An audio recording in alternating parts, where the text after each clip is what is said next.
Those are criminal leaks. The leaks are absolutely real. The news is fake media, the failing New York Times. Fake news. Very fake news. They should be ashamed of themselves. Impartial, free and fair.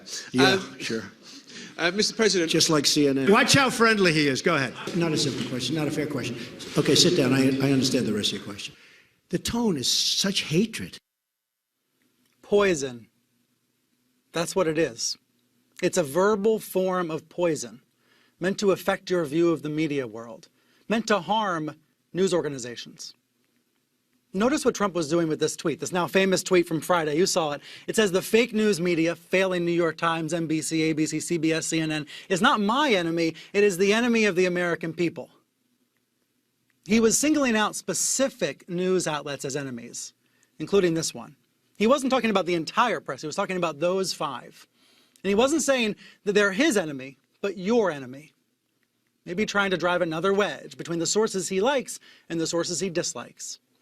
Maybe he was also trying to just distract us, right? Let's see, what else happened that hour, the 4 p.m. hour on Friday? Let's go ahead and pull it up in the control room. This is from CNN at 4:01 p.m. And this is exclusive video of the FBI Director James Comey leaving a classified briefing on Capitol Hill with members of the Senate Intelligence Committee and a handful of other senators. And we are told that meeting was, listen to this, about Russia. What was said in that meeting remains a mystery 2 days later, but reporters are trying to figure it out. Some folks in the media say Trump's huffing and puffing about the press is just a petty distraction, that we should focus more on covering his actions, what he does, and not what he says.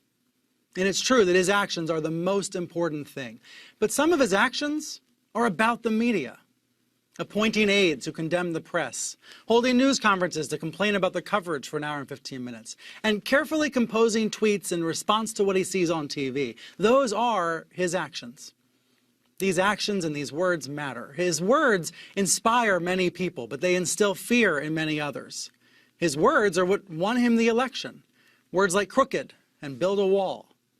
Now his words like fake news are part of a never-ending campaign. I would describe those words as poison. So we're going to take his words and actions seriously here and discuss the consequences. Looking back at history, recent history, there's only one president who so vehemently called the press an enemy. It happened in secret. We're going to be around and call them our enemies.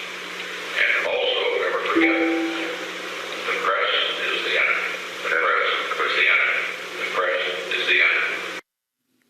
A number of veteran journalists have told me they see parallels to Richard Nixon right now. So we have an all-star panel here to help break this down. We're going to bring in all these voices in just a few minutes.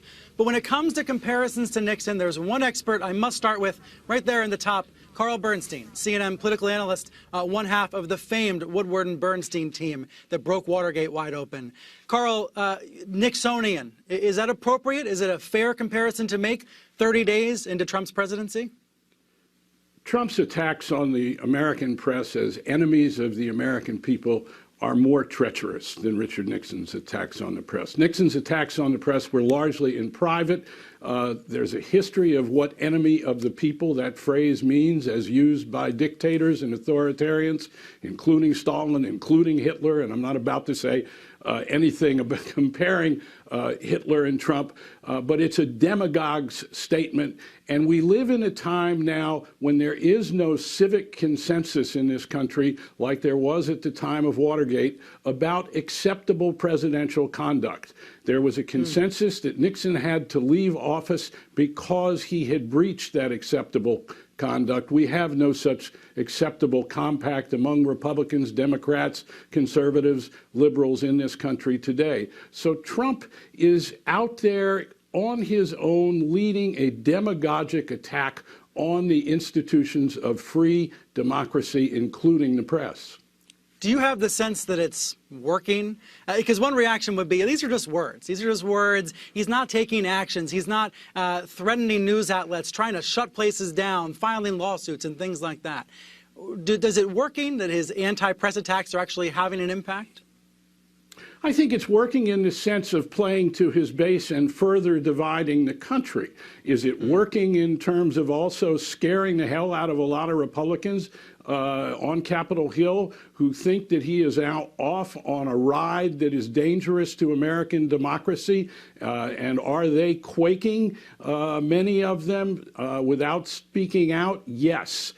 We are into terrible authoritarian tendencies that we are seeing in the new president of the United States. We've never seen in an American president such open authoritarian moves and rhetoric. This is a terrible time we're living in. And the press, look, when the press was reporting on Hillary Clinton's server and the Clinton Foundation, the same people who he's now calling enemies of the American people, Donald Trump thought we were patriots.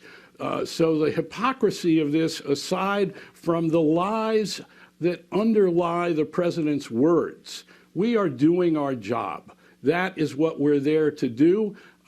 We need to find out all of what this president is doing, what his administration is doing, nothing more, nothing less.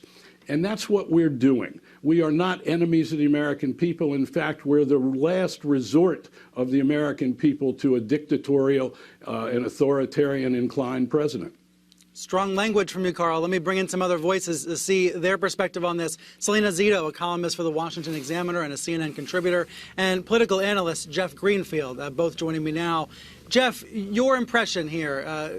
Carl is using words like authoritarian. Would you agree with that characterization? Well, that's certainly the whisper of it. When you use a term like enemy of the people, a lot of people have pointed to totalitarian regimes that use that phrase, whether it was Stalin or whether it was Hitler, and I'm certainly not going there at this point. I would point out where I think we have to keep a sharp eye is whether we go beyond words. Remember, Richard Nixon first sent out Vice President Agnew to attack the media as an unelected elite based on their coverage of the Vietnam War.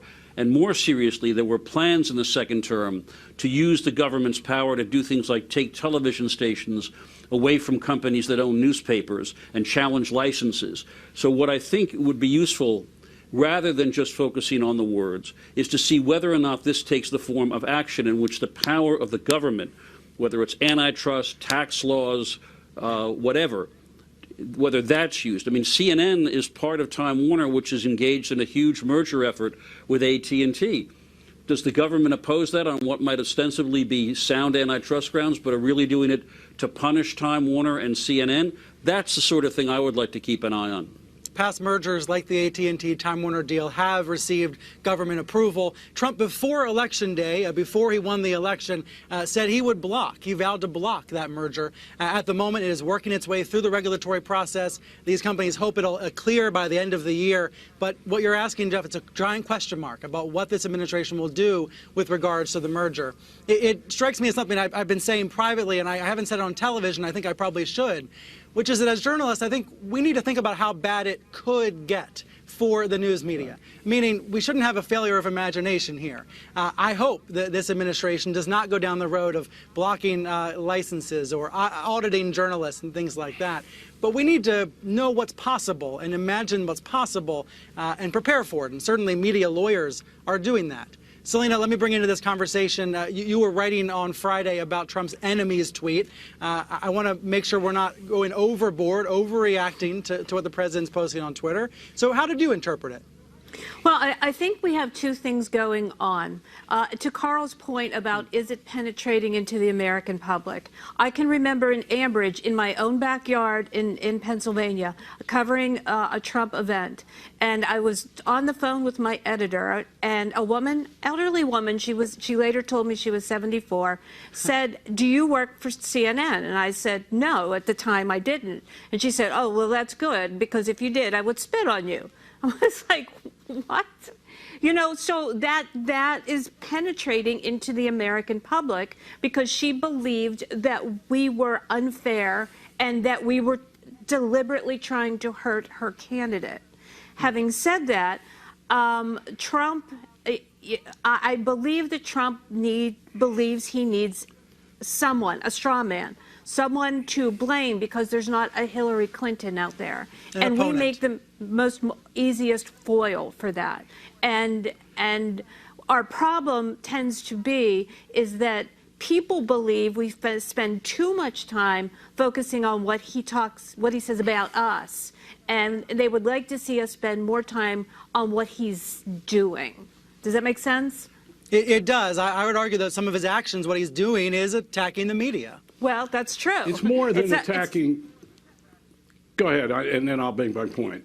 Well, I mean, we're caught in a really bad position as in the way that I see it. We are not the enemies. We work very hard to bring the truth to the people. The people need a free press. It's a vibrant part of a democracy. Carl?